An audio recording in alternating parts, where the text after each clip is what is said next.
Pessoal, bem-vindo a todos à nossa aula de microscopia de campo escuro, tentando aí correlacionar a ozonioterapia. Microscopia de campo escuro começou na Alemanha há mais de 50 anos atrás, com o professor Dr. Gunther Ehrlein, no qual ele passou 48 horas na microscopia de campo escuro, observando o sangue em vivo, lâmina, lamínula, sem nenhum reagente, e pôde verificar o pleomorfismo das formas do endobionto nessa mudança e nessa transformação toda, estudando o terreno biológico de cada paciente. Foi aí que ele desenvolveu um atlas e mostrou para nós que essas formas elas podem ser apatogênicas e podem ser patogênicas. Portanto, hoje nós vamos conhecer de forma bem objetiva, direta, essas formas, e nós vamos estar estudando a correlação dessas formas do pleomorfismo, onde o endobionto se encontra em forma primitiva ou em forma patogênica, bacterial ou fungal. Desta forma, então, nós podemos estabelecer como está o terreno biológico. Claro que nós vamos estudar o plasma sanguíneo e a microscopia de campo escuro verifica partículas invisíveis ao campo claro, que é a outra microscopia que nós vamos passar muito rápido para poder vocês entenderem. Quem usa, a microscopia de campo escuro são todas as áreas de saúde, onde nós queremos observar como anda esse terreno biológico e o nosso pH. Lembrando que essas formas do endobionto, que são primitivas, são apatogênicas, e que as formas bacterial e fungal são as formas patogênicas. Podemos estabelecer, então, através de um gráfico, a observação da microscopia de campo escuro numa lamínula em vivo, dentro de tempo, e vai ter os passos que eu vou mostrar para vocês. Antes eu queria falar sobre Louis Pasteur, que justamente mostra um enfoque de monomorfismo, que seria justamente a bactéria como produtora de toxinas. A bactéria como uma célula com sítios receptores. Observe. Continua ainda ele, que estabelece a noção de que o germe, enquanto uma célula com potencial genético pré-determinado, classifica os germes em patogênicos e não patogênicos, porém não valoriza o meio, o terreno biológico e o processo integrativo entre os seres vivos. O pleomorfismo já do professor Gunther Ehrlein, está aí 1872 a 1968, 96 anos, na qual aos 50 anos que ele conseguiu observar essas formas do endobionto, que seria o pleomorfismo de Ehrlein, a célula no pleomorfismo, segundo Ehrlein, não é a menor unidade visível, mas sim ele é um colóide. Esses colóides foram chamados de protídeos. Portanto, é a prova de que as bactérias têm um núcleo ou um equivalente ao núcleo. Prova dessa propagação sexuada das bactérias. E também uma prova científica de polimorfismo dos germes. Prova de que o sangue não é estéril ou livre de germes, como se supunha anteriormente. Uma crença generalizada. Doença significa perturbação simbiótica ou uma disbiose. Gunther Ehrlein diz que certo micro-organismo passa por um ciclo de crescimento exato e cientificamente comprovado. Os agentes patogênicos existem e evoluem dentro de um ciclo, que seria a ciclogenia. Isto também já ficou comprovado mais recentemente por vários pesquisadores.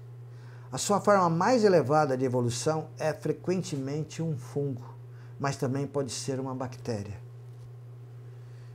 Os micro-organismos apatogênicos podem evoluir para fases de desenvolvimento tóxicas mais elevadas e relacionadas a doenças, dependendo dos efeitos dos traumas causados por dieta, substâncias químicas e até radiações.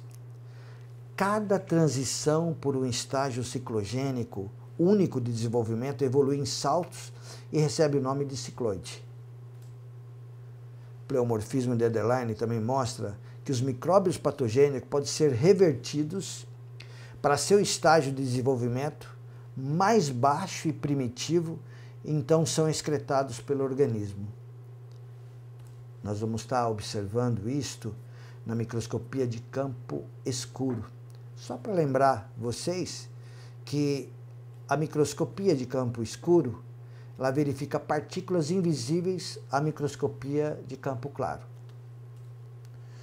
Enquanto na microscopia de campo claro, nós estamos vendo as formas, mas o plasma se torna invisível na observação do brilho que a microscopia de campo escuro mostra, que são essas partículas que vocês estão observando agora.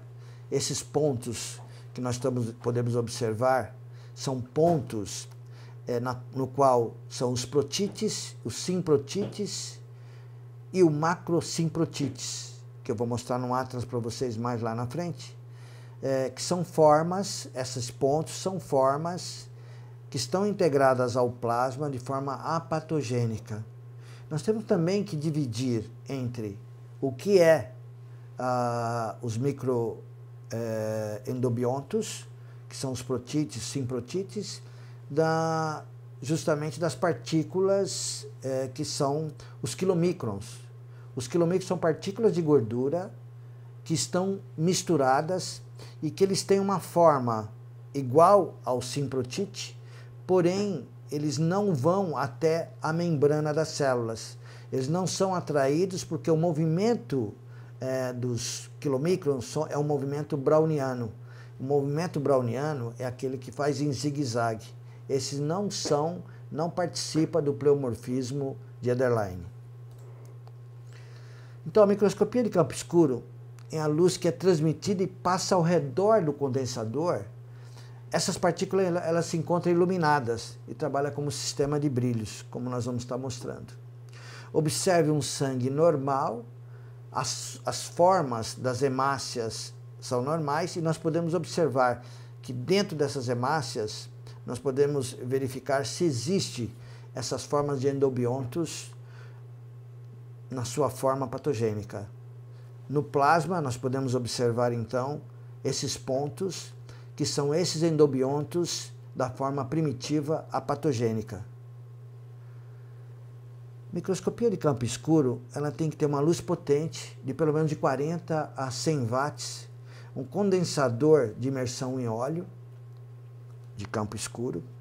As objetivas, elas têm que ser planas e de alta potência para ser em imersão em óleo, e tem que ter uma iluminação color, que é justamente aquela luz que fica logo embaixo do microscópio, que a gente pode observar, abrir ou fechar como se fosse um diafragma na luz. Um microscópio de campo escuro. Eu queria mostrar para vocês que essas objetivas ela tem que ser apocromáticas, aplanática ou asféricas, e ela tem que ser iriana, que é justamente como se fosse como é a objetiva, como se tivesse um diafragma. Fecha e abre na iriana. Aí está um microscópio de campo escuro. E um dos microscópios mais avançados do mundo, esse Orgonon. Queria mostrar para vocês como se observa no campo escuro as formas das hemácias quando elas estão aglutinadas e quando elas não estão. As formas normais é quando elas estão soltas. Normalmente, quando elas têm uma aglutinação, como nós estamos vendo nessa parte central, é onde a gente verifica que elas têm menos oxigênio, com uma grande dificuldade de ter um acesso à microcirculação. Os exames, então, e as possibilidades que o campo escuro nos oferece é observar as formas básicas do sangue, as hemácias, os leucócitos, o exame do biociclo dos endobiontes, que nós vamos mostrar para vocês. Okay. Os princípios fundamentais do pleomorfismo de Ederlein: a doença significa um desequilíbrio simbiótico ou uma disbiose, ou melhor, Quanto maior a deposição de toxinas no plasma, maior é o desequilíbrio, maior é a desbiose que existe, portanto, vai atingir um nível acidificante e cria-se um pH buscando o efeito tampão imediato para que haja um equilíbrio. Quanto mais toxinas existe no plasma, maior é o nível do endobionto na sua evolução patogênica. Certos micro-organismos passam por um ciclo de crescimento exato e possível de ser comprovado cientificamente na ciclogenia. Normalmente, os micro-organismos apatogênicos conseguem progredir para fases tóxicas de desenvolvimento de doenças afins. Os estágios são os seguintes: a fase primitiva, a fase bacterial, a fase fungal. O biociclo do muco racemoso Friesen, que nós vamos observar em um atlas logo à frente. Com relação às lâminas, nós temos que ter lâminas importadas, principalmente da Alemanha, chamada Kinetel. Elas são lâminas que não têm fungos, são lâminas de primeira linha, e temos que ter a lamínula também da Kinetel. Aí está as lâminas e as lamínulas. E um detalhe importante é verificar quando se usa o algodão, né, o ABD, ele pode ficar grudado ao dedo, e na hora que vocês fazem a punção com uma agulha de insulina para que haja um toque leve e suave na lâmina, vocês vão observar que pode aparecer na microscopia de campo escuro esses sinais que são artefatos de artifícios, ou melhor, são microfios do algodão que se aderiram justamente ao sangue na punção efetuada. Observe então que nós podemos utilizar a primeira lâmina, né, onde você coloca uma gota e solta uma lamina por cima. A segunda lâmina é para microscopia de campo claro, e a outra lâmina fica de reserva caso haja algum problema no momento que você estiver fazendo a microscopia de campo escuro. As hemácias com filtros, né? Um plasma límpido, e nós podemos também verificar com o filtro, na microscopia de campo escuro, observar as cândidas albicans, que vocês estão vendo aí. Posso apontar para vocês, que seria justamente, quanto maior a forma das cândidas, mais tempo estão aí dentro. Isto é infiltrada sistematicamente a nível intestinal. Microscopia de campo escuro nas hemácias, como elas se formam. Também a microscopia de campo escuro, vocês podem observar de forma qualitativa se é uma talassemia menor ou maior. Temos uma célula alvo, que seria esta daqui, nós vamos mostrar para vocês. Células em alvo, ela pode aparecer deficiência de ácido fólico. Voltando de novo, gostaria de mostrar para vocês, né, essa seta nessa hemácia em alvo, essa outra hemácia em alvo, e o que ela pode significar também: uma baixa de ferro, uma deficiência de ácido fólico, uma insuficiência biliar, anemia, hipotiroidismo, pele pálida, cansaço e apatia. Mas as células alvas, ela pode mostrar uma porcentagem observada por alguns professores de microscopia, alteração do colesterol em 87% dos casos, alteração hepática em 79% dos casos, anemia somente 23%, mas a desbiose do endobionto na relação em fase patogênica, 100% dos casos. A hemácia em alvo, ela pode estar tanto aqui, vocês vão observar nesta aqui também, e essa quanto maior células em alvos que vocês, quanto maior é o nível dessas células, né? Quanto você vê mais a forma central, esse alvo aqui no meio, então nós sabemos também que tem uma grande falta de oxigênio.